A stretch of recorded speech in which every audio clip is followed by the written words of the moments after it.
Olá, meus amigos, sejam todos muito bem-vindos ao canal Isaías Nabi Círculo do Céu. Uma boa noite a todos.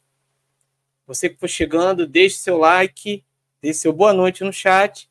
E hoje estamos aqui para a terceira aula do professor Cláudio sobre astronomia dos povos antigos. Então não perca, compartilhe essa live, divulgue, porque você não sabe o que está perdendo. É uma ótima aula. Você que não assistiu às outras lives também assista, porque está muito legal, pessoal. Vou chamar aqui o professor Cláudio. Tudo bom, professor? Boa noite, Isaías. Agradeço de novo pelo convite. Toda sexta-feira estaremos aqui. O assunto é imenso. Boa noite a todos que estão me vendo. Então, cada povo, é uma infinidade de detalhes, é um universo, cada um deles. Então, a gente começa a pesquisar, um assunto liga no outro e tem que saber o ponto de parar, senão você não termina. Vai embora. E pesquisar é sempre muito gostoso. E paramos na palestra passada na China antiga. Sim. Preciso falar mais sobre a China e entrar hoje na cosmologia védica, na Índia. Então, que a Índia é bem extenso, né? É bem extenso também. Então, hoje a gente termina a China, começa a Índia, e vamos ver se na próxima termina a Índia e começa a Grécia, que também é imenso, é muita coisa. Então, é sempre bom lembrar que quando vai se estudar a história de um povo, no caso, a gente está vendo a história da astronomia de povos antigos. Então, para ter uma noção melhor disso, você tem que se colocar, tentar se colocar, porque é impossível, mas pelo menos tentar se colocar naquele lugar e naquele momento, naquela época.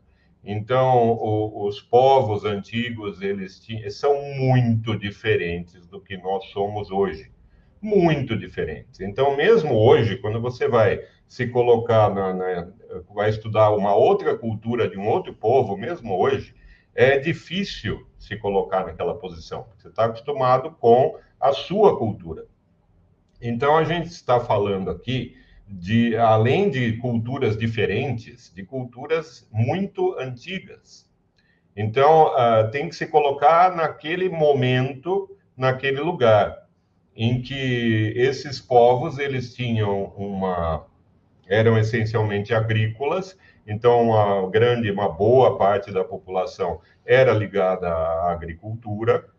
A agricultura era importantíssima para eles, então são civilizações que crescem ali próximos ao mar ou próximos aos rios, sempre assim, sempre desse jeito. E a natureza, a ligação do homem com a natureza, o microcosmo, o macrocosmo, então são sempre muito ligados. A natureza tem uma importância muito maior do que nós damos hoje. Então, povos ligados à agricultura, eles têm ciclos para viver. Então, é o plantio, é a colheita, eles vivem em ciclos. É uma coisa muito mais, digamos, organizada do que a nossa vida hoje. Então, nós não temos ciclos para fazer nada. A gente simplesmente sai de casa, trabalha, volta. Não é uma coisa cíclica. Então, para eles é tudo muito simbólico. Para nós, não. Para eles é tudo muito ritualístico.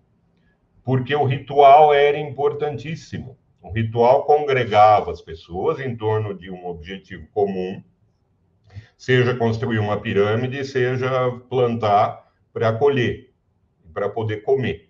Então, o ritual para eles é muito importante. Nós, hoje, não ritualizamos a nossa vida. A gente simplesmente acorda, faz as coisas e dorme. Não há rituais nisso. Então, o primeiro ponto que tem que ser bem claro é que os povos antigos, eles eram muito diferentes de nós hoje, nesse sentido, da ligação com a natureza, da simbologia. Então, tudo era muito mais simbólico do que hoje. O símbolo era importantíssimo, tudo era mais ritualizado do que é hoje. Então, nós vamos ver isso muito na arqueoastronomia chinesa. Nós vimos nas outras também, esses rituais, então a formação de calendários, e a formação de calendários era importantíssimo para as duas coisas, tanto para a agricultura quanto para os rituais religiosos mesmo. Então, para fazer calendários cada vez mais precisos, é necessário observar o céu, observar, então, as estações, o Sol, a Lua. Então, há muitos calendários que são baseados tanto no Sol quanto na Lua, e é o caso da chinesa, dos calendários chineses. Então, vamos falar mais um pouco da China. E é sempre bom, então, que vocês tenham em mente essa noção de que povos antigos são muito diferentes de nós hoje. Então, quando falamos aos povos antigos, parece que hoje há uma necessidade das pessoas de voltar a costumes muito antigos. Quer dizer, não há volta. Uma volta nesse sentido não é uma involução. Né? Você pode pegar conhecimentos que a humanidade tinha, que a humanidade teve, estudá-los, né, de uma forma bastante rigorosa, mas hoje nós fazemos medicina, astronomia, física, de formas muito diferentes das que eram feitas antigamente. Hoje nós temos uma tecnologia absurda, a tecnologia ela cresce exponencialmente. Então, hoje nós temos um conhecimento muito mais avançado. E há pessoas que querem voltar a tradições antigas, inclusive no conhecimento. É o caso de você ter, por exemplo, cosmologias da Terra, ou então formas da Terra que já não têm o mínimo significado. Para os povos antigos, eu vi aqui com Isaías nas últimas lives, todos os povos antigos consideravam a Terra plana, porque era o que eles tinham, era o conhecimento que eles tinham. Nós vamos ver para na cosmologia védica, na Índia, que esse significado de plano, ele é muito mais simbólico do que para os outros povos. Mas mesmo para os outros povos há um simbolismo muito grande. Então eles unem o conhecimento que eles tinham na época de espaço no sentido geográfico. Então eles conheciam muito pouco do mundo, e nós vimos na live passada, depois dei uma olhada, o mapa do mundo da Babilônia. O mapa do mundo da Babilônia, a Babilônia muito antiga, depois vem, é claro, com comércio, guerras, você tem o conhecimento se difundindo. Então, as pessoas conhecem um pouco mais do mundo. Mas a partir das navegações é que você tem muito mais noção do espaço em que vive, que é muito maior do que pensa. Então, eu vi com Isaías o mapa do mundo da Babilônia, tem 7 cidades ali. Tem o Rio Eufrates, que cruza ali a Babilônia, 7 cidades em volta e mar, acabou, pronto, é isso. Esse é o mundo para eles. Então, tem que ter sempre essa noção. Isaías, vou compartilhar aqui minha tela. Pode mandar.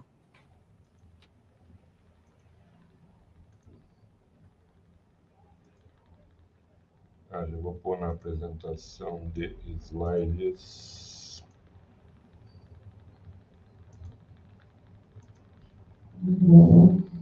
Pronto. Caiu de novo. Caiu? É.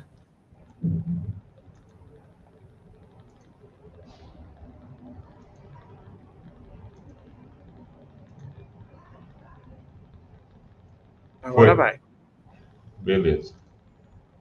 Então, havíamos parado por aqui, na esfera armilar da antiga China.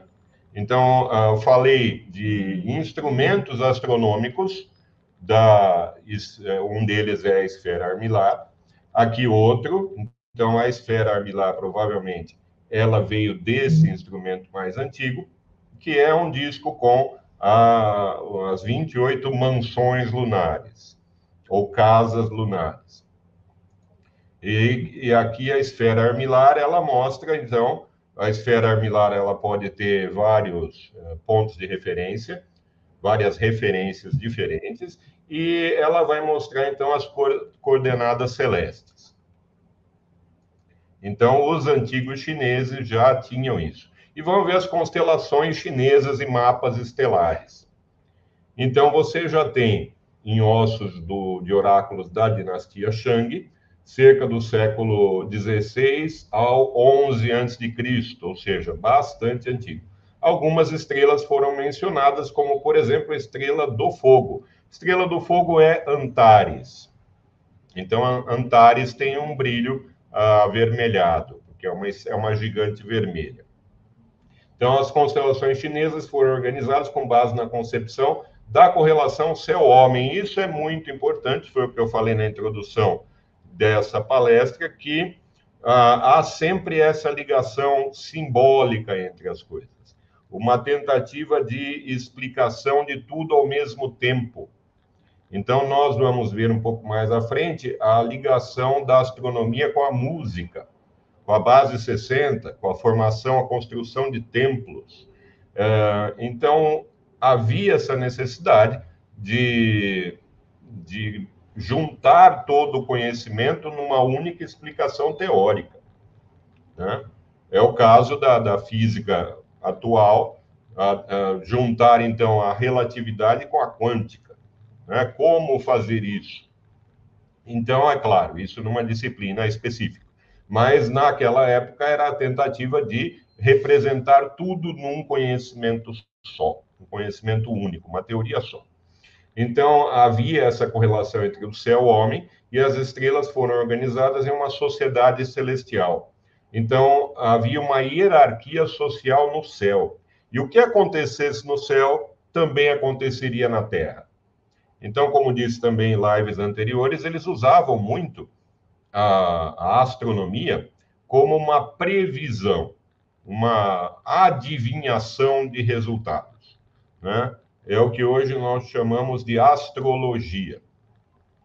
Mas, então, essa astrologia, depois de um tempo, se separa, é claro, da astronomia, e a astronomia vai ter o caráter muito mais técnico, e a astrologia o caráter simbólico. Então, mas naquela época, a técnica era ligada ao símbolo. Então, os astrônomos também eram astrólogos. Os astrônomos também, eles previam o futuro através da posição dos astros. É claro que hoje a gente sabe que uma estrela que nós estamos olhando, ela já não está lá há muito tempo, né? Uma estrela que está, sei lá, 30 mil anos-luz de nós, quer dizer que a luz demorou 30 mil anos para chegar aqui, a estrela já não está mais lá, né? Ela pode ter até explodido, né? Se for uma estrela que possa explodir, pode até ter acontecido algo assim, e nós estamos simbolizando a nossa vida a partir de coisas que já não estão lá e não existem. Então, isso nós sabemos hoje. Naquela época, não. Eles não tinham a mínima noção sobre isso, né? A distância das estrelas, exatamente o que elas eram, não. Então, tudo era muito simbólico. Havia, então, na cultura chinesa, essa ligação entre a sociedade e as constelações, o céu. Sendo que a área polar norte era a mais alta do céu, então simbolizava, representava nessas constelações os imperadores, os príncipes, os ministros, as pessoas de alta hierarquia. E as estrelas, as constelações mais baixas, que ficavam mais baixas no horizonte, representavam, então, o povo, os soldados, as pessoas, então, a população em geral. Então, esse caráter simbólico nós vimos em todos os povos antigos. Aqui um mapa estelar pintado no teto de uma tumba Han, no século I a.C. Há várias interpretações para pinturas de constelações em tetos de tumbas. Nós vimos isso também no Egito. Então, pode ser uma representação de que a pessoa ali, né, pode ser um imperador, ou pode ser um faraó, ele estaria vendo uma outra vida na frente dele. Então, aquelas constelações já representariam a passagem dele para uma outra vida.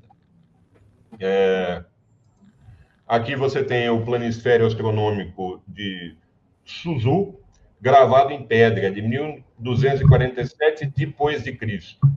Então, veja que nós passamos de uma época, aqui a representação é basicamente lunar, né? O mesmo disco que nós vimos agora há pouco, as constelações conforme a Lua. Então, são as 28 casas, as 28 mansões ou casas. Já aqui, em 1247, veja como você tem muito mais constelações. Então, é claro, como todo conhecimento, há um crescimento, um desenvolvimento, uma evolução desse conhecimento. Como para essas sociedades antigas, a astronomia era importantíssima, como eu falei, por conta de calendários, colheita, são sociedades agrícolas, então, por conta da colheita, por conta do plantio, rituais religiosos, a marcação do tempo é importantíssima e a marcação do tempo ela está relacionada com a astronomia, com observações de fenômenos astronômicos. Então, veja a precisão, o erro aqui é menor que 1,5 graus. Então, esse planisfério astronômico ele foi colocado em computador e tal, e viram que a posição das estrelas naquela época tem um erro muito pequeno, porque havia pessoas que passavam o tempo todo observando, anotando, calculando, há muitos cálculos envolvidos, então não é só observação, tem a astronomia matemática dos povos antigos. Os babilônios faziam isso, os chineses têm um grau muito grande de desenvolvimento da astronomia matemática. Então, veja, aqui o calendário chinês, justamente o que eu estava falando, astronomia matemática. Então, um esforço contínuo de mais de 2.000 anos para produzir calendários. Foram produzidos mais de 100 calendários, metade deles usados oficialmente. Então, era muito importante o calendário, porque havia a teoria chinesa do mandato do céu. Mandato do céu quer dizer o seguinte: o imperador, a dinastia daquele momento, é um representante da vontade divina. Então, o poder ele mostra através do seu sistema de calendário, da precisão desse sistema. Houve, inclusive, na dinastia Han, ela simplesmente adotou o calendário anterior. Aí foi um falatório imenso, né? Como é que adota o calendário anterior? Tem que ser muito mais preciso que o anterior, é uma nova dinastia. Então, os calendários, eles mostravam justamente também o poder de uma dinastia.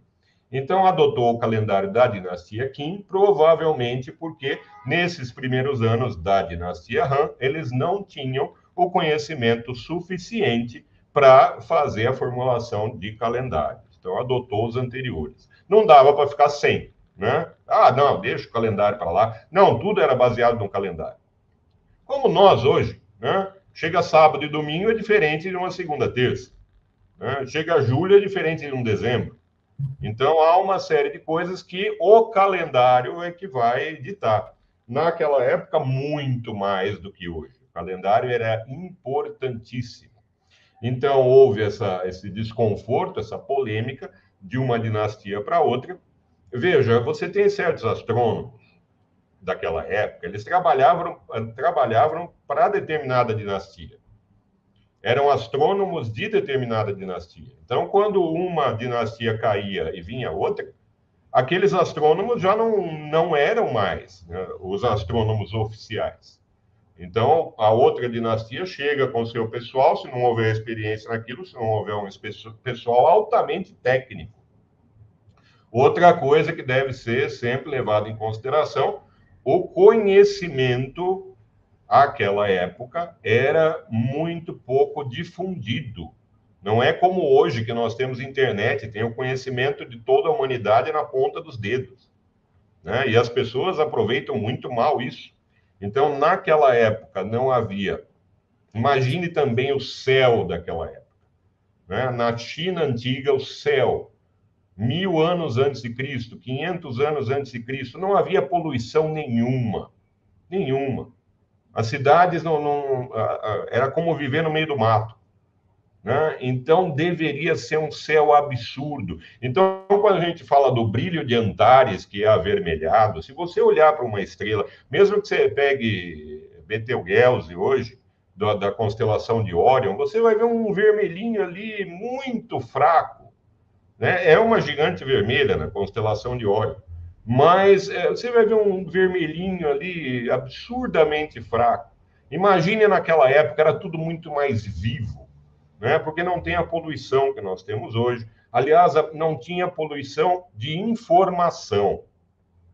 Hoje nós temos uma poluição de informação absurda. Então, as pessoas passam a maior parte do tempo vendo informações que não vão resultar em nada para a vida delas. Em absolutamente nada. 90% das informações que as pessoas veem hoje não prestam para nada na vida delas. É completamente inútil, né? E todo o conhecimento do mundo está na ponta dos dedos. E as pessoas não usam, infelizmente. Então, naquela época não havia isso. O conhecimento ele era muito restrito a determinadas partes da população que lidavam com isso. Então, por exemplo, o cara que trabalhava no campo, ele tinha um conhecimento sobre aquilo que ele fazia. O sujeito que trabalhava com cavalos tinha aquele conhecimento e assim por diante. Então, o conhecimento específico, que hoje nós chamamos de científico, não dá para dizer que naquela época era uma ciência, tanto que ela era misturada muito com a simbologia, como eu disse, e além disso não tinha a técnica, o rigor e o método que nós temos para a ciência hoje. Mas era o começo, eram os primeiros passos. Nós vamos ver que na Índia, a ciência ela era muito mais avançada à mesma época do que para outros povos. Mas veja, então a formação de calendários era importantíssima para as dinastias. Houve então esse grande desconforto, essa polêmica que de uma dinastia para outra não houve reforma do calendário. Então, o calendário chinês é um calendário lunisolar, baseado no movimento do Sol e da Lua. Nos cálculos astronômicos, os chineses usaram o solstício de inverno como ponto de partida. Então, a previsão precisa das posições do Sol e da Lua, isso é muito importante. Falei com Isaías em lives passadas sobre o ciclo de Saros, usado na Babilônia e depois também na Grécia. Inclusive, o mecanismo de Antiquítera, ele usa o ciclo de Saros para a previsão de eclipses. Então, eu vou falar mais um pouco sobre essas previsões, porque hoje muita gente diz que com o ciclo de Saros é suficiente para prever eclipses, não precisa de mais nada além disso. Não, de forma alguma.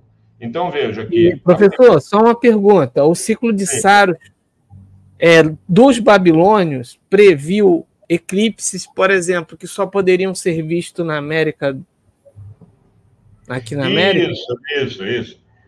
Eles sabiam o dia do eclipse. Aliás, era uma possibilidade. O ciclo de Saros ele é bastante complicado de trabalhar. Você tem as séries do ciclo. Então, o que é previsto numa série não aparece na outra. Uma série vai até determinado ponto. Tem uma série de problemas no uso do ciclo de Saros. E ele diz, né, o dia, não diz onde. Não diz onde vai acontecer. Não diz onde. Então, não era na Babilônia. Hoje vai acontecer o eclipse. Onde? Não sabemos, vai acontecer. Né? Se eles...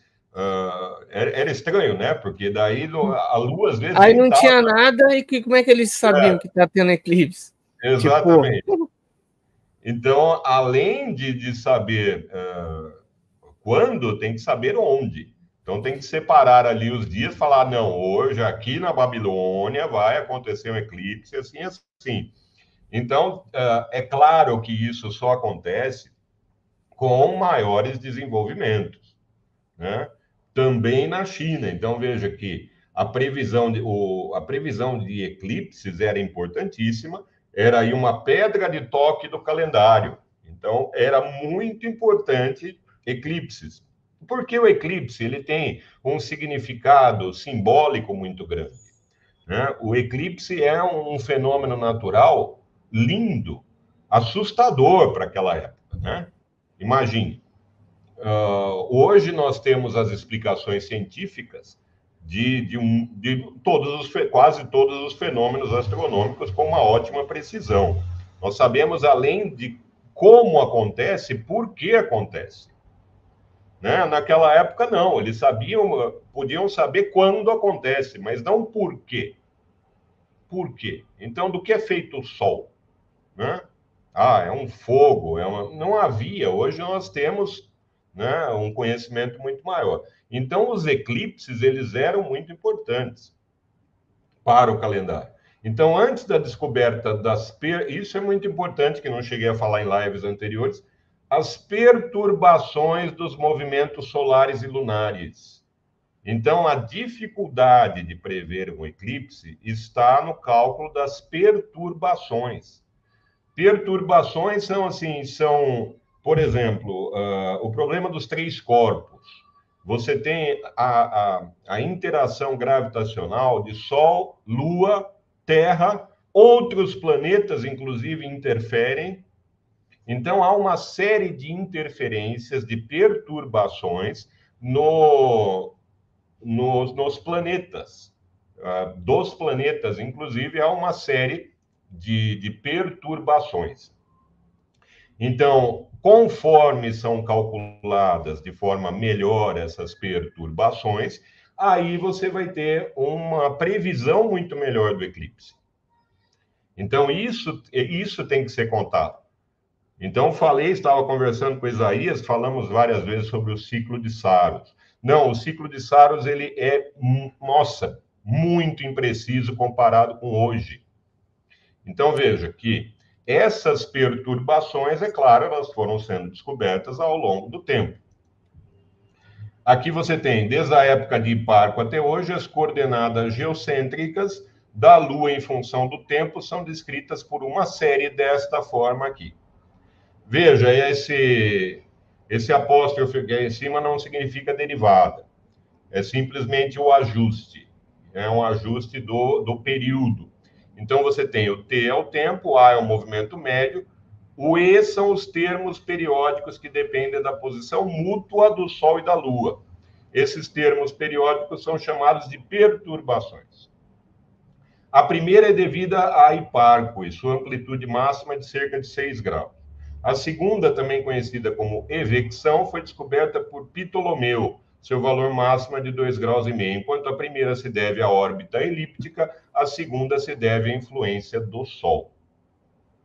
Então, gente, não adianta simplesmente você ter ali uma série pequena, digamos, alguns anos de observação de eclipses, e você tenta, como eles determinaram o ciclo de Saros. Os chineses, um pouco mais à frente, eles têm... Deixa eu ver se eu falei aqui. O ciclo de Saros chinês? Então, é como se fosse. Em um determinado momento, eles percebem também esse ciclo, né? Mas, veja, o ciclo de Saros, ele é usado pelos gregos.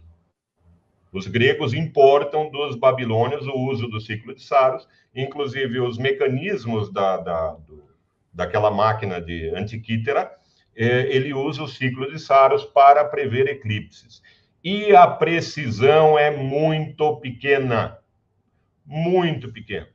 Então, muita gente fala do mecanismo de Antiquítera como um computador da antiga Grécia. Não. Primeiro que ele era usado em salas de aula. Não era o mecanismo de Antiquítera, descoberto por volta de 1911 por pescadores, e depois refeito, né? Foi um trabalho imenso, eu vou falar isso numa live depois, mais para frente. O mecanismo de Antiquítera, ele foi todo reconstruído a partir das peças que foram encontradas, né? Foi todo reconstruído, calculado, há centenas de artigos sobre ele, e calcularam, inclusive, a precisão do mecanismo. Em relação a eclipses, por exemplo, ele é muito pouco preciso, e ele usava o ciclo de Saros. Né? Então, aquele mecanismo era usado essencialmente em salas de aula. Não era nem um mecanismo científico. Né? Não era usado pelos cientistas da época. Era usado para dar aulas. Então, há todos esses artigos sobre isso, é interessantíssimo. Deixa eu ver se eu falo sobre o ciclo de Saros chinês aqui. Ciclo de Saros chinês, gente, seria quando eles tiveram uma ideia, né, do ciclo que os babilônios também perceberam.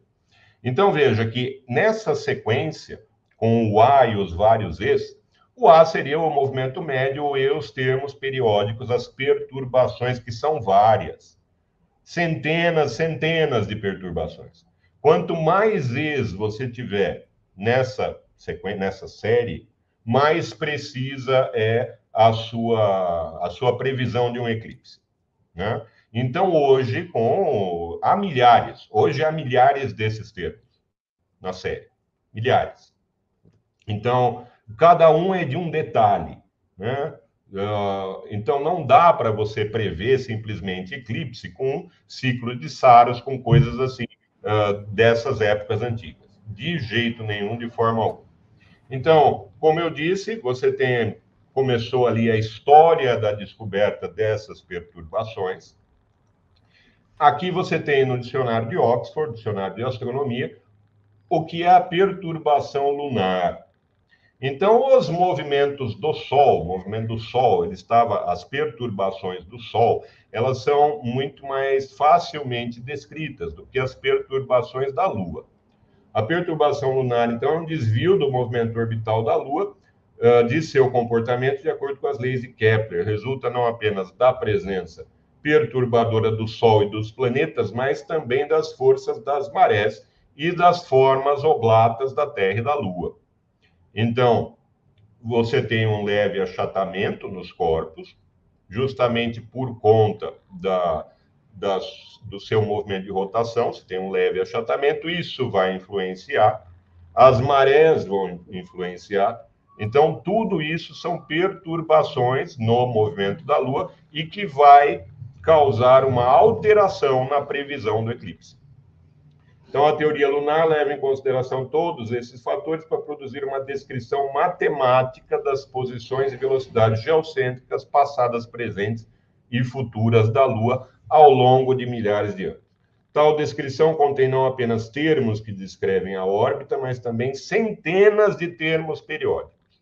Quanto mais termos você tiver nessa equação anterior, nessa série anterior, mais precisa vai ficar a sua previsão. E hoje nós temos essa precisão absurda dos eclipses por conta dos cálculos que foram feitos ao longo de centenas de anos. E hoje, né, com o uso de computadores muito avançados, isso fica muito mais fácil. É claro, você pega, por exemplo, o problema dos três corpos, é um problema muito difícil, né, de ter não há uma solução. Então, você tem métodos de aproximação. Mas hoje nós conseguimos a previsão de eclipse com uma precisão absurda, saber até a sombra onde vai passar, quanto tempo vai demorar, onde vai ser, quando vai ser. Nada disso pode ser determinado pelo ciclo de Saros. Não há essa precisão. O ciclo de Saros, inclusive, ele te dava uma possibilidade. É possível que ocorra um eclipse naquele dia. Ainda, então, aqui tem a definição de uma perturbação lunar. Aqui, um diagrama de Newton, né, do Principia de Newton, para encontrar a perturbação no movimento da Lua causada pelo Sol. Então, coloquei aqui para ilustrar, livro 3, proposição 25 do Principia de Newton. Princípios matemáticos da filosofia natural. Isso. Aqui, para quem se interessar mais sobre o assunto, né, dessas perturbações da Lua, você tem esse artigo muito interessante. Não é um artigo, é praticamente um livro. Esse artigo tem 51 páginas. Interessantíssimo, que fala do mais antigo problema dos três corpos, Lua, Sol e Terra. Então, a perturbação do movimento lunar foi descoberta na dinastia Han posterior, de 25 a 220 depois de Cristo. A mudança na posição do solstício de inverno no céu já havia sido percebida. Opa, mudou o solstício aí. O que aconteceu? A precessão dos equinócios. É por isso que muda, né? Então, a precessão dos equinócios foi descoberta ainda no século IV por Yuxi. A previsão dos movimentos planetários era uma parte importante da astronomia. É melhor eu falar um pouco mais sobre o que é a precessão dos equinócios. Sim. Eu falei nas primeiras lives. Deixa eu ver se eu tenho figuras aqui. Eu já passo para outra tela. Vamos ver se aparece.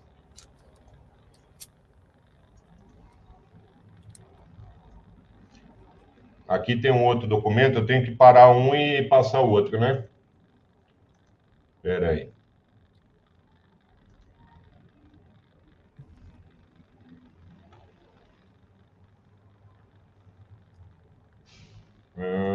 Aqui.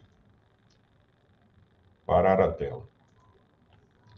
Vou Pode mandar o outro. É a mesma tela, mas está com outro documento agora. Sim. Peraí, deixa eu abrir aqui.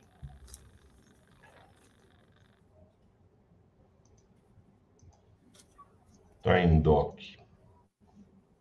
Vê se foi aí, Isaías. Foi.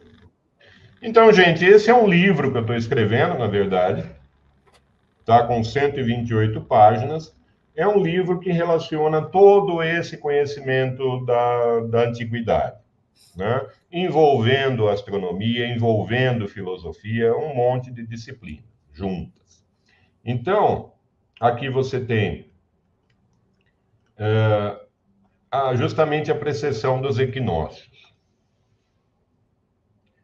Será que a base... Essa é uma hipótese muito interessante. Será que a base 60 ela foi baseada na precessão dos equinócios, né? Então, peraí, deixa eu achar aqui uma figura para mostrar para vocês o que é a precessão dos equinócios.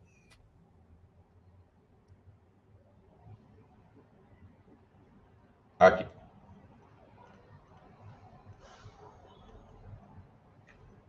Qualquer hora eu preciso terminar de escrever esse livro.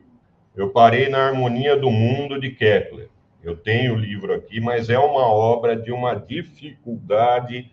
A Harmonia do Mundo de Kepler é altamente simbólica, né? Ele envolve uma série de conhecimentos ali. É um livro bastante difícil, então eu parei por aí. Preciso continuar. Caramba. Então você tem aqui. Então, veja que aqui você tem o eixo da Terra apontando aproximadamente para polares. Então, o eixo da Terra, de 23,5 graus, realiza uma rotação lenta em relação às constelações. Então, veja. Abre a tela aí para mim um pouco, Isaías. Gente, o que acontece é o seguinte. Você tem aqui a rotação da Terra, enquanto isso ela orbita em torno do Sol, né? Tem a rotação, essa inclinação 23,5 graus aproximadamente, e ela também faz, a precessão foi o terceiro movimento da Terra a ser descoberto, depois dos mais óbvios, claro, a rotação e a translação, você tem a precessão dos equinócios. É o ciclo mais longo observável a olho nu, em torno de 26 mil anos, mais precisamente 25.772 anos. Então, você tem que, além desses dois movimentos, o de rotação e o de translação, há também um redirecionamento do eixo. Então, o eixo, ele vai continuar aos 23 graus, vai haver uma pequena diferença desses 23 graus ao longo do tempo, muito pequena, mas o eixo vai fazendo assim, um movimento de peão, desse jeito. Então, hoje está pronto, pode voltar, Isaías, para a apresentação. Então, hoje está voltado para Polaris, em cerca de 8 mil anos será a estrela polar será Deneb, em 12 mil anos Vega. Então, a estrela polar ela vai mudando conforme o tempo. E isso tudo é registrado ao longo da história, inclusive o movimento de precessão. apesar de ser um movimento muito sutil, né? Demora 72 anos para fazer 1 grau, ou seja, para fazer os 360 vai demorar ali quase 26 mil anos. Apesar disso, ele foi observado por vários povos, né? Hiparco de Niceia seria o primeiro a observar, mas isso é bastante discutível. Nós vamos ver hoje, isso é muito discutível se Hiparco de Niceia realmente foi o primeiro a observar a precessão dos equinócios. Então, isso é a precessão, esse movimento de peão do eixo da Terra. Do eixo da Terra. Tá aqui uma Caramba, outra mas como que eles conseguiram perceber isso? Então, com observações cada vez mais precisas ao longo do tempo, né? Então, por exemplo, você vê de um ano, demora 72 anos para fazer 1 grau. Agora, os babilônios, eles tinham mais de 800 anos de observações astronômicas. E o Hiparco, ele pega todas as observações. O do Hiparco sobrou muito pouco, o Hiparco de Niceia não sobrou quase nada, mas quem fala muito sobre ele é justamente o Cláudio Ptolomeu, no Almagesto. Cláudio Ptolomeu fala muito do Hiparco, e lá fica claro que o Hiparco observou isso, o movimento de precessão, através das anotações dos babilônios. Então, os babilônios tinham muitas anotações sobre essas diferenças. Você tem, falei na live anterior, o próprio Neugebauer não reconhece que os babilônios já teriam descoberto a precessão dos equinócios. Eles anotavam, então, com muita precisão para a época, eles anotavam ali as diferenças de observação, e com isso o Hiparco chega à conclusão que havia esse movimento, a precessão dos equinócios. Então, aqui, ó, Lucas, isso sem telescópio, hein? Sim, sim. É claro, é como eu falei no começo da live, o céu era outro, gente. O céu era outro. Você olha para o céu hoje, você não vê uma estrela. É impressionante. Você tem uma poluição de luz, uma poluição de uma série de coisas, fumaça, mas uma série de coisas que acaba atrapalhando qualquer observação astronômica. Os observatórios são colocados sempre no meio do mato, em grandes altitudes, para evitar isso. Agora, numa cidade, você não vai ver de jeito nenhum. Agora, imagina, sem poluição, vai para o meio do mato, bem longe, vê aquele céu fantástico. É muito bonito de se ver, é claro. Eles conseguiam ter muito mais detalhes da visualização do que nós temos hoje, né? Então, e eles tinham sistemas, eram, claro, sistemas básicos, instrumentos básicos, mas conseguiam saber ali em graus com uma certa precisão, né? E o que causa o movimento de precessão? Justamente são torques diferentes aqui, né? Então, você tem aqui a Terra, a direção para o Sol. Expliquei aqui. Então, a figura mostra a seção transversal de uma hipotética Terra elipsoidal homogênea com sua esfera inscrita em um corpo celeste B. Forças gravitacionais, devido a B, atuando em elementos de massa iguais, localizados simetricamente sobre a linha que passa pelo centro, na direção de B, são de magnitude igual e produzem torques iguais. Enquanto em direção opostas, elas se cancelam.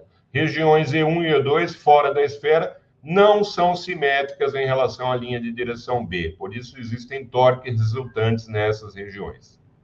Então, justamente por conta desse formato, você vai ter regiões direcionadas para o Sol que são diferentes. Então, isso vai causar um torque. Um torque vai ter um giro ali, né? Claro, não vou definir torque e tudo aqui, mas vai ter um giro causado por essa diferença na distribuição de massa ali para a direção do Sol. Isso é causado também porque não é uma esfera absolutamente perfeita. Você tem uma esfera achatada ali e com uma distribuição de massa diferente. certo? Então, essa é a diferença de torques. Sim, sim. A inclinação muda pouco, mas o suficiente para provocar glaciações. Então, Tiago Bonito, aí eu não me lembro da influência da precessão dos equinócios. Eu lembro dos ciclos de Milankovitch. É isso? Nossa, glaciações têm influências de uma série de coisas, né? Ciclos de Milankovitch, eu acho que é isso. Milankovitch, eu acho que é isso. Agora não me lembro exatamente. Mas as glaciações são influenciadas por esses ciclos. Houve o estudo desse pesquisador. Eu li sobre isso há muito tempo, mas eu não me lembro da influência exatamente da precessão dos equinócios. Sei que para as glaciações, há uma série de influências. Então, vamos voltar para a China. Eu acho que a precessão dos equinócios ficou clara, o que é justamente esse giro de peão que é causado no eixo da Terra. Ele é suave. Daí vem aquela pergunta: por que a gente não é jogado para o espaço, então? Meu Deus do céu! Né? Capaz de alguém perguntar, então, por que a gente não é jogado para o espaço? Olha, o movimento de rotação da Terra teria que ser 800 vezes mais rápido para a gente ser jogado para o espaço. Para você ter uma ideia, isso é física básica. Não é difícil de calcular. É física básica. Então, calcule quanto seria o giro da Terra. Pode ser no Equador, onde você tem a máxima... Perdão. A máxima força centrífuga. Calcula ali no Equador mesmo, né? Qual seria o giro da Terra para que a gente perdesse o contato com o solo? Teria que ser muito mais rápido do que é hoje. A Terra teria que dar uma volta em 2 horas, algo assim. Então, isso é física básica. Não sei porque fazem essa pergunta aí. Então, o movimento de precessão é esse movimento de peão, né? Que a Terra faz ao longo, para dar uma volta toda, 25.772 anos. Tem aqui o histórico da precessão. Então, eu preciso terminar de escrever esse livro. Falo sobre uma série de coisas aqui. Aqui o mecanismo de Antikythera. Nós vamos ver com detalhes esse mecanismo, gente, com detalhes. Né? Ele reconstruído. Aí já entra geocentrismo, heliocentrismo, esse tipo de coisa. Vamos voltar para a China para não sair muito do assunto. Sim, isso aí é da Grécia. Esse já é para uma outra live. Já é para uma outra live. Professor, tem um livro aqui de Neugebauer. Como é que é o nome dele? Neugebauer? Neugebauer, isso. Otto von Neugebauer. Depois eu vou te mandar no WhatsApp. É sobre... Ele escreveu sobre o livro astronômico de Enoque.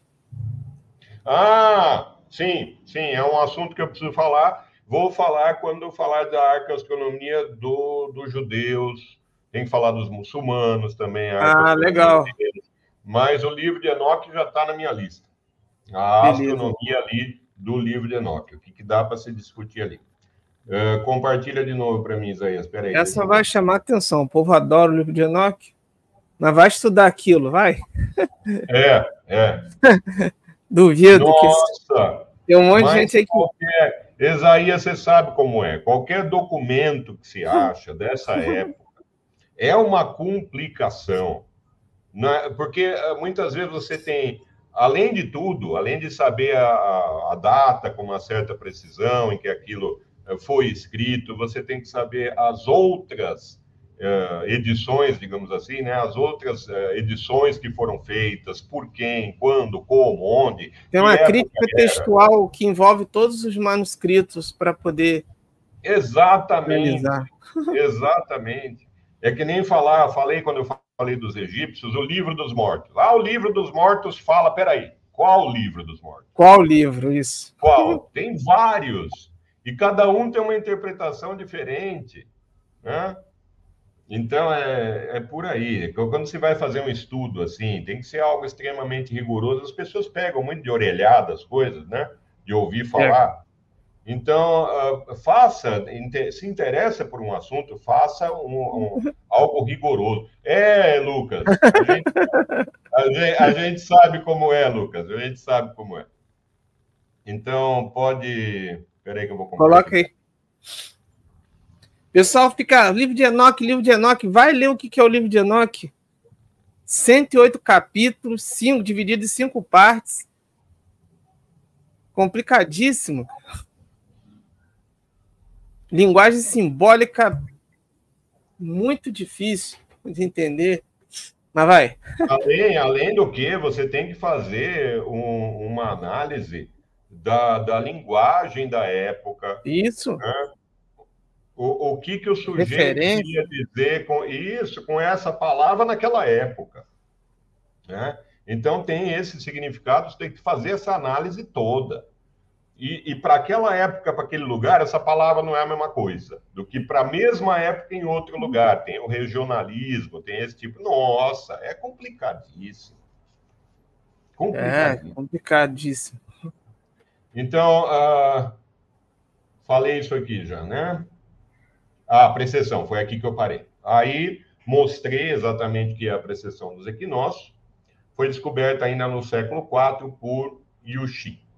A previsão dos movimentos planetários era uma parte importante da astronomia do calendário chinês. No século II a.C., os chineses já haviam observado as cisígias dos 5 planetas, através de métodos numéricos e algébricos. O que são cisígias?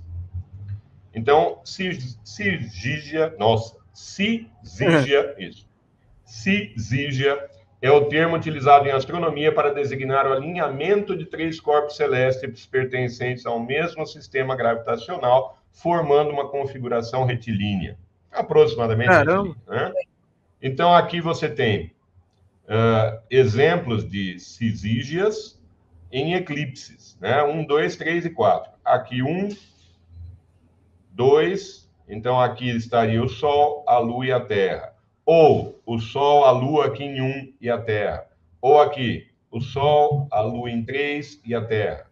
Ou aqui em 4, a Terra, a Lua atrás da Terra, em relação ao Sol. Então, a cisígia é justamente esse alinhamento de corpos. Então, os chineses já tinham estudado muito isso, usando métodos algébricos, inclusive, numéricos.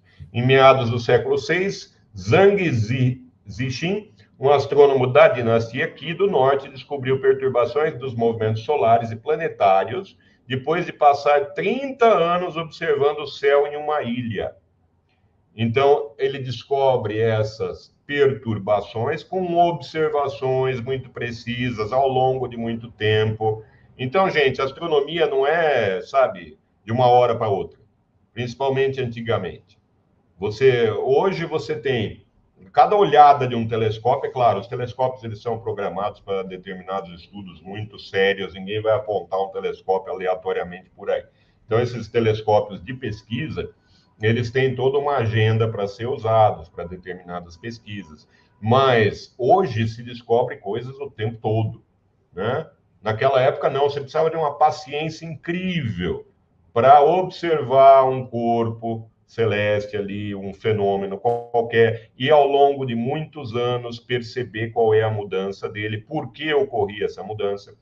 Então, pode ser que essas perturbações, pode ser não, é o mais provável que o Zhang Zixin, ele não sabia a causa dessas perturbações. Né? Eles não tinham ali a noção que depois veio com Newton, de gravidade, gravitação, etc. Então, eles não...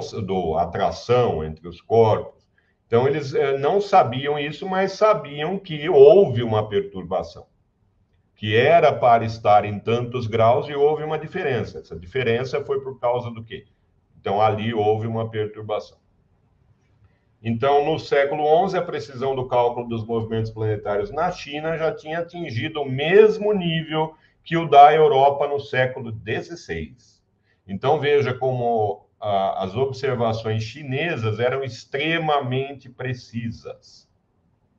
E isso, é claro, gente, por conta do que eu falei no começo da live, era importantíssima a formação de calendários na China, e isso se dava com a previsão e a precisão das observações. Aqui o astrônomo da dinastia Tang, em seu sistema de grande expansão, inventou o método de interpolação de segunda ordem, com intervalos variáveis, que equivale à fórmula de interpolação de Newton 9 séculos depois. Então, depois dei uma pesquisada, não vou me deter para explicar o que é uma interpolação matemática. Então, depois vejam, você tem 2 pontos, A e B, e você vai descobrir coisas ali para o intervalo entre A e B através da interpolação. Então, eles já usavam esse método matemático também.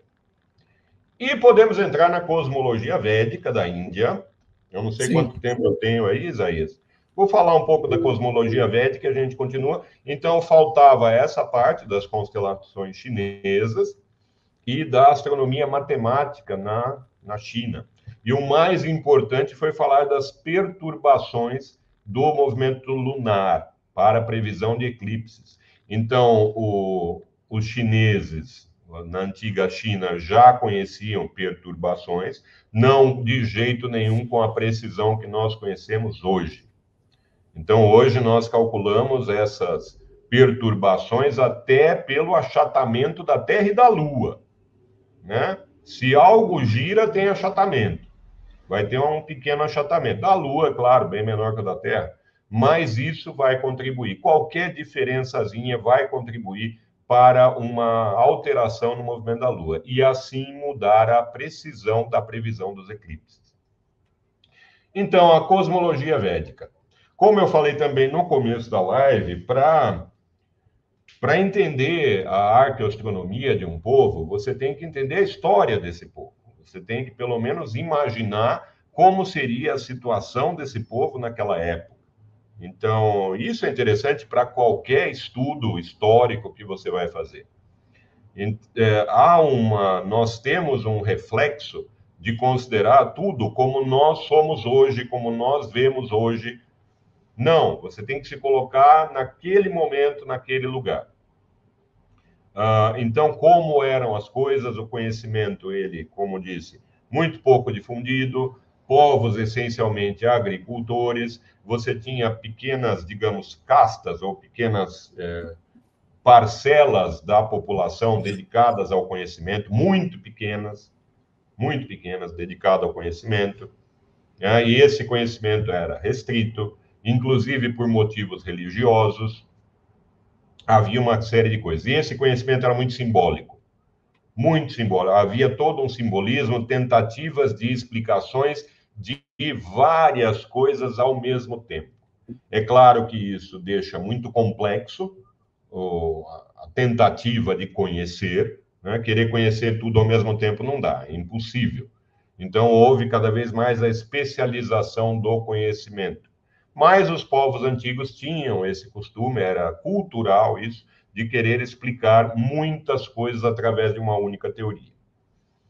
Ou relacionar muitas coisas. Hoje nós sabemos que houve ali uma série de coincidências numéricas. É o que pode ter acontecido, inclusive, com a base 60 e a precessão dos equinócios. Então, existe uma possibilidade teórica, né? Existe uma hipótese de que a base 60 veio da precessão dos equinócios. Mas isso é um estudo muito complexo, que eu faço há anos, e que não cheguei a uma conclusão ainda. É mais provável que não, que a base 60 ela foi usada exclusivamente porque o 60 tem muitos divisores, o que facilita os cálculos. Então, você tem que... Como era a antiga Índia? Então, vamos falar da arqueoastronomia da Índia, tem que se localizar ali naquela época, como era, o que acontecia. Então, muito antes dos gregos terem começado a filosofia e a ciência, na Índia já havia uma tradição filosófica e científica muito bem estabelecida, volumes de literatura e sistemas formais de educação. Então, nós estamos falando aqui de 600 a.C. Pitágoras é de 500 a.C., Tales um pouco antes, né? Você tem Aristóteles é de 300, nasceu em 384 a.C., para ter uma ideia. Então, veja que muito antes disso, você já tinha na China grandes desenvolvimentos, muito maiores do que os da Grécia Antiga. Então, por volta de 600 a.C., quando a tradição grega e chinesa começavam, a filosofia indiana já havia alcançado maturidade e sofisticação. O budismo e o jainismo nasceram. Isso estou falando, então, de 600 a.C., aproximadamente a época dos pré-socráticos, ali, Tales, por ali. Panini sistematizou as regras para a linguística. Isso, gente, em 500 a.C. Você tem essas regras estabelecidas por Panini, é uma espécie de uma gramática que ele fez do sânscrito. Foi ali, o Panini ele foi um ponto, um divisor ali entre o sânscrito védico e o sânscrito moderno. O sânscrito que veio depois, na verdade. Então, o Panini ele faz um estudo sistemático, absurdo, do sânscrito. Né? O estudo que ele fez foi análise morfológica, era mais avançada do que qualquer teoria ocidental equivalente antes do século XX. Tal era o estudo que o Panini fez da gramática do sânscrito. Era uma coisa absurda, isso em 500 a.C. Então, só foi comparado esse estudo a estudos do século XX. Para vocês Caramba! para vocês verem o grau ali de sofisticação daquilo. Muito sofisticado. Porque eles têm também essa parte da língua sagrada. Então, eles acreditavam que o sânscrito era uma língua sagrada. Então, se você pronunciasse errado uma palavra num ritual, invalidava completamente o ritual. Então, tinha que ter um estudo muito preciso para que a palavra ela fosse pronunciada da forma mais correta possível. Então, estudos fonéticos, uma série de coisas. Você tem o Sushruta. Sushruta é de aproximadamente, veja, 1000 antes de Cristo. Sushruta foi um médico, digamos assim, da Índia antiga, e a data de nascimento dele não é muito precisa, em torno de 1000 antes de Cristo. Então, nessa época, ele já compôs uma enciclopédia médica sobre cirurgia, que é o Sushruta Samhita, em que, em sua forma estendida, tem 186 capítulos e contém descrições de 1120 doenças, 700 plantas medicinais, 64 preparações de fontes minerais, 57 de animais e 121 instrumentos cirúrgicos. Então, 1000 anos antes de Cristo, Sushruta, ele já fazia rinoplastias. Então, a pessoa perdia um nariz, ele colocava outro no lugar. Ele já fazia rinoplastias. Ele foi o primeiro cirurgião plástico, digamos assim. Caramba! Então, vários métodos de enxerto, rinoplastia, neurocirurgia, entre outros. Neurocirurgias, inclusive. Eu uso nesses 3 últimos slides. Deixa eu ver aqui. Não. Nesse slide eu falo do Panini, ponho uma referência. Aqui eu falo do Sushruta. Aqui ponho uma outra referência e no final eu falo da Universidade de Taxila. Aqui dá para pronunciar Taxila. Eu ponho outra referência. Então, as referências estão aqui. Para quem tiver interesse nessas afirmações que eu estou fazendo, estão aí as referências. Então, veja, além de tudo isso, por volta de 500 antes de Cristo, a Índia já tinha universidades. Universidades. Então, centros de estudo de diversas disciplinas. A Índia, então, a Índia antiga, ela era muito mais desenvolvida à mesma época que os chineses, que os gregos. Né? Então, havia ali um grande desenvolvimento. Muito desse desenvolvimento vem justamente Aqui algum dos instrumentos cirúrgicos usados na antiga Índia por Sushruta. Tem vários aqui. Coloquei para quem tiver mais interesse, está aqui à direita o artigo de onde eu tirei a imagem, que fala justamente sobre a prática da medicina na antiga Índia. Então, você tem os Vedas. Vedas quer dizer conhecimento. Você tem 4 Vedas, essencialmente. 4 livros, digamos assim. E o mais antigo é o Rig Veda. Ele é datado de 1500 a.C., mas por uma tradição oral, né, por passar ali oralmente esse conhecimento antes de ser escrito, o Rig Veda ele pode ser muito mais antigo que 1500 a.C.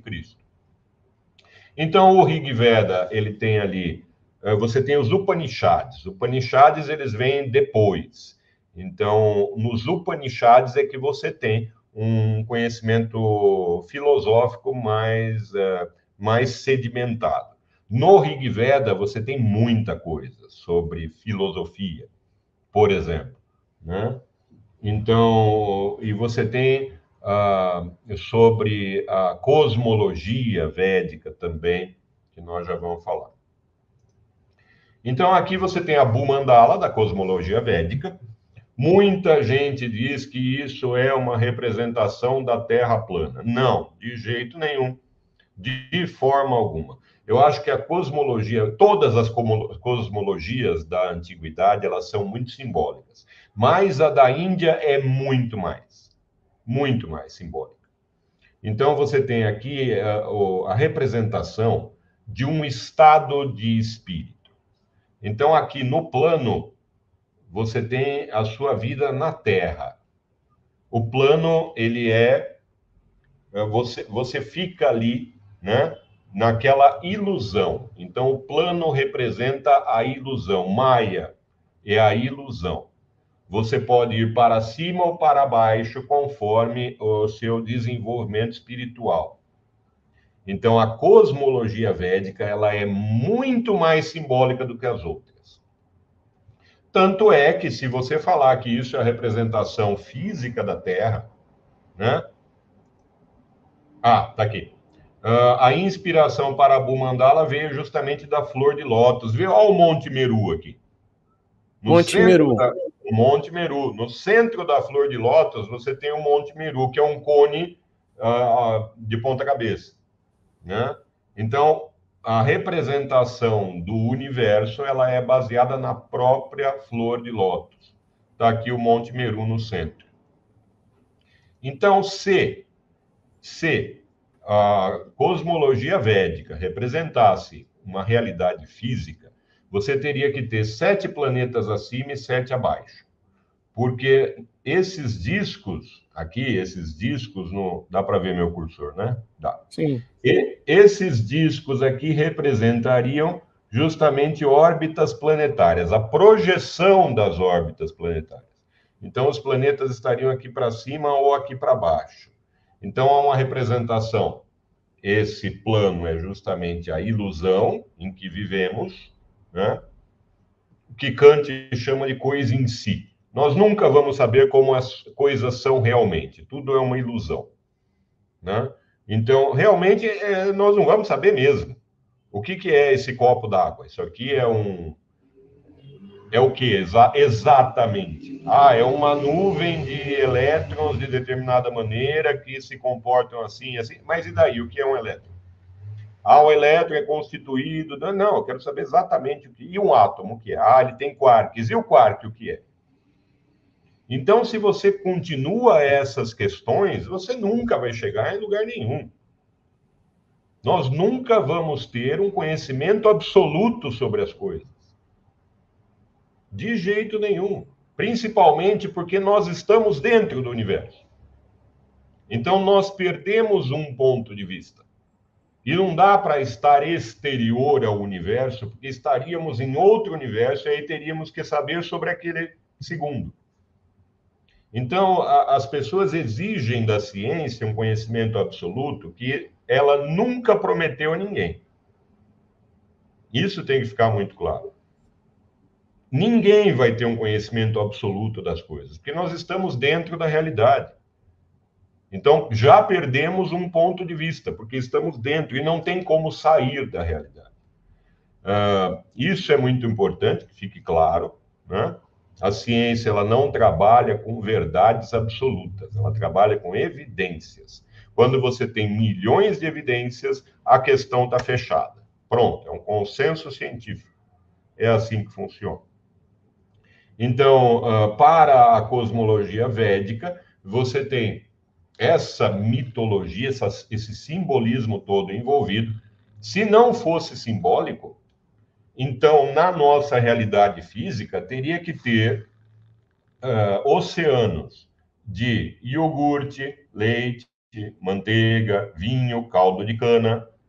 E nós não temos oceanos de caldo de cana, de vinho, de leite. O de vinho ia ser fantástico. Não temos. Não temos. Então, tudo isso é simbólico.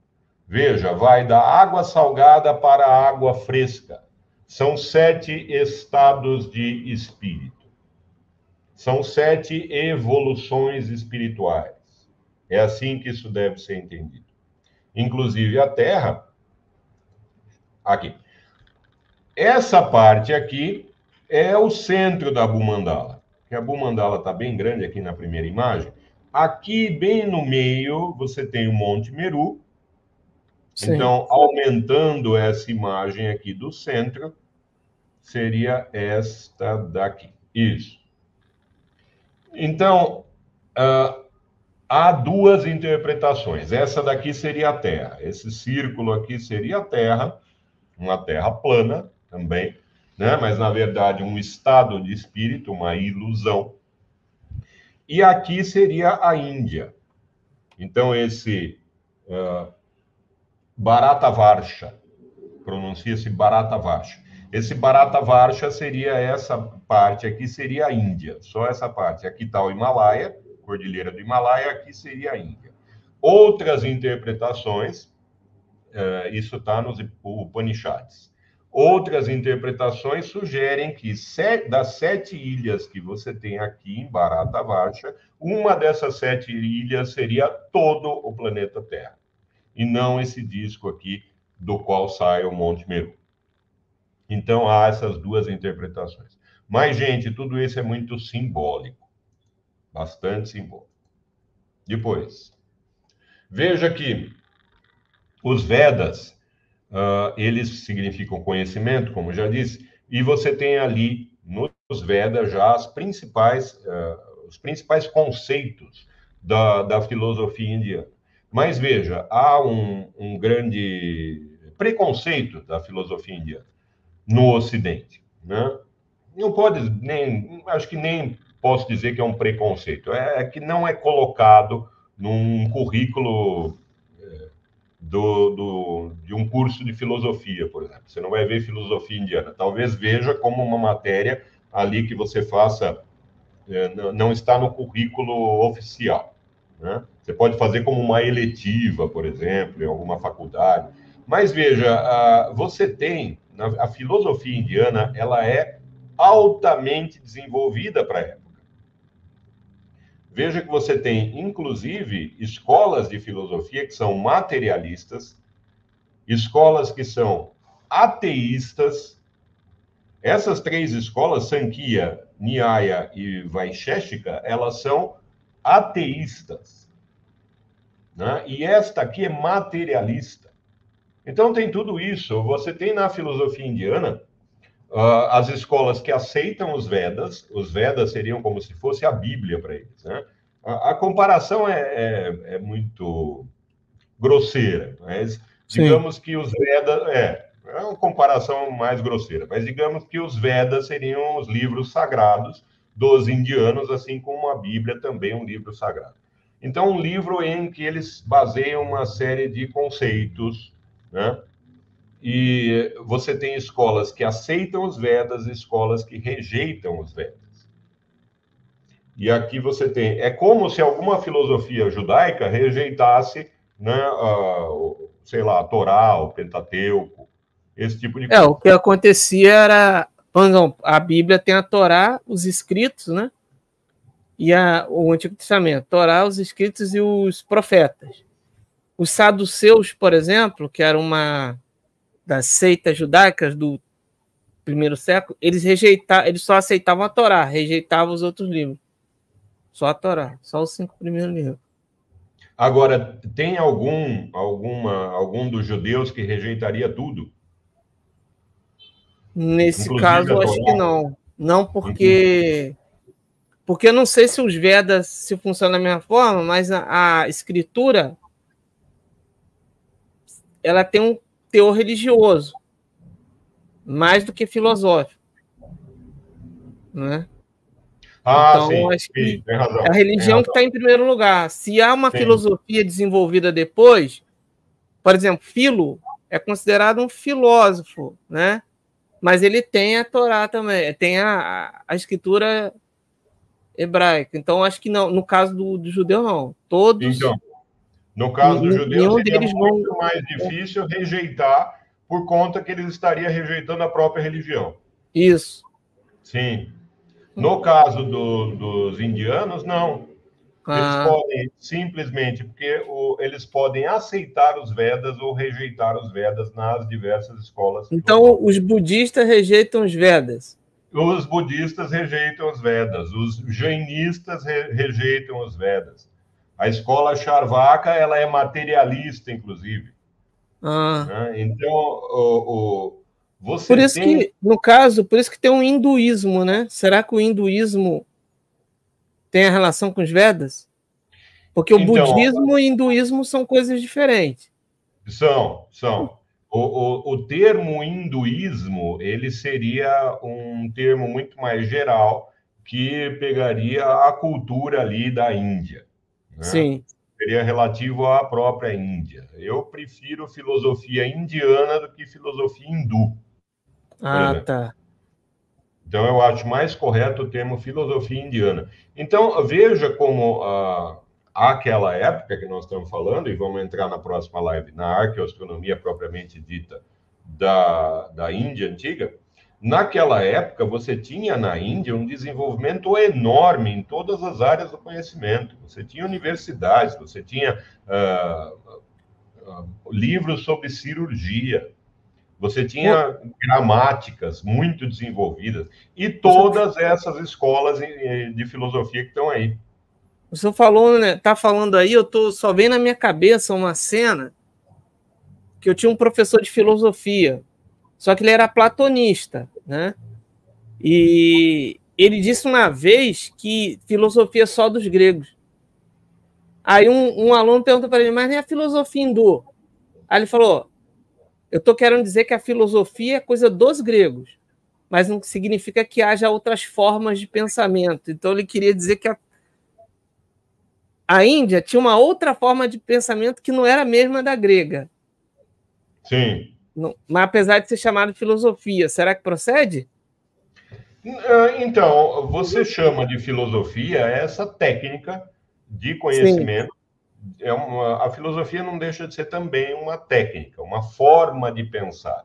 Essa forma de pensar ela vai ser a mais lógica possível. Inclusive, há várias correntes que... Há uma corrente que defende que a filosofia dos pré-socráticos foi influenciada pela indiana, muito pela indiana, e depois a indiana ela recebeu a influência de Platão e Aristóteles.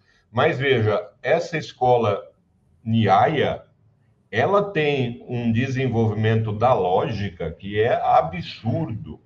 Você pega escritos dessa escola, e isso é muito antigo. Você tem estudos sobre lógica que inclui modus tollens, modus ponens, coisas que você vai ver só muito mais à frente na Grécia. Então, você tem para essa diversificação das escolas de filosofia indiana, que são muito mais antigas que as gregas. Então, enquanto os gregos estavam ali pelos pré-socráticos, os indianos eles já tinham uma filosofia bastante avançada, né? Não só a filosofia, como outras áreas de conhecimento. Então, essa é uma... Deixa eu ver, acho que acabou por aí. Sim. Essa é uma introdução, pode fechar, Isaías.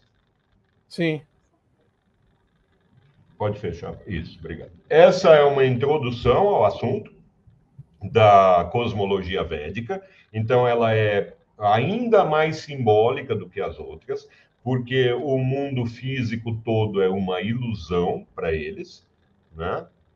É uma ilusão, e essa ilusão, com o conhecimento, você chega à iluminação. Então, é só através do conhecimento que você vai conseguir escapar dessa ilusão que é o mundo físico. E essa simbologia toda, ela é representada na Abhu Mandala.